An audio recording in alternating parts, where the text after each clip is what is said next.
D'abord, nous faisons un Smart City Scheme, c'est-à-dire qui quantité d'énergie renouvelable, variable, qui banne Smart City pour produire. Donc, moi, peut-être vous connaissez, il y a 11 Smart City qui ont déjà gagné de certificat comme Smart City.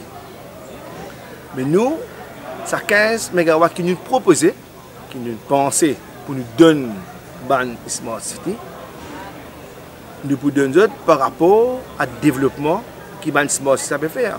Si nous trouvons ban Smart City là peut développer vite et qui a besoin consommation d'électricité, nous pouvons donner faire produire une partie de l'électricité à travers PV.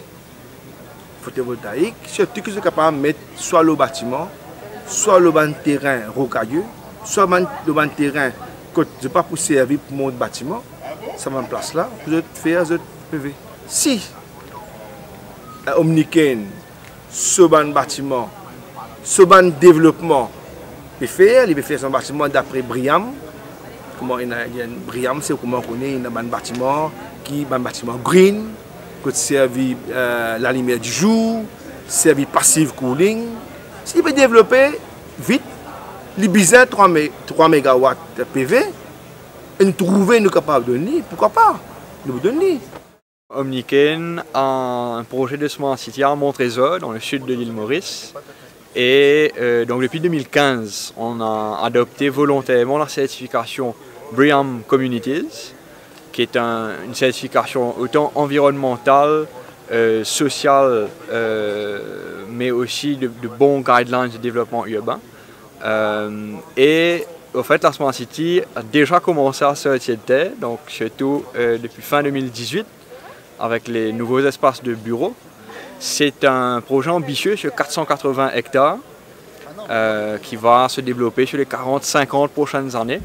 Et du coup, pas à pas, au fil et à mesure du développement, on va intégrer des concepts d'efficacité énergétique, donc consommer moins, avoir des conceptions green building, et aussi intégrer énergie renouvelable, bien sûr, avec les différents schemes de l'État, du CEB qui vont être spécifiques aux Smart Cities pour maximiser le renouvelable. Donc le solaire, c'est peut-être le plus connu, le plus facile, mais aussi d'autres sources de renouvelables dans le mix. Le Seawater Air Conditioning, c'est un projet qu'on a surtout entendu parler avec Paul-Louis.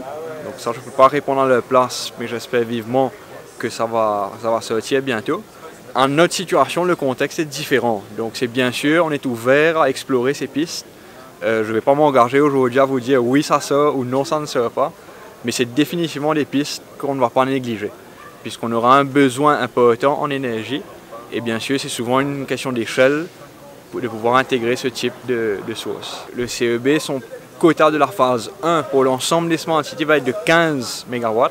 C'est un quota total qui va allouer dans un premier temps pour l'ensemble des énergies renouvelables. Bien sûr, le CEB s'attend à beaucoup de solaire, peut-être un peu d'éolien, et il va attribuer ça sur une base de first come, first serve. Donc, bien entendu, comme le développement a bien commencé, je pense qu'on pourra demander 1, 2 ou 3 MW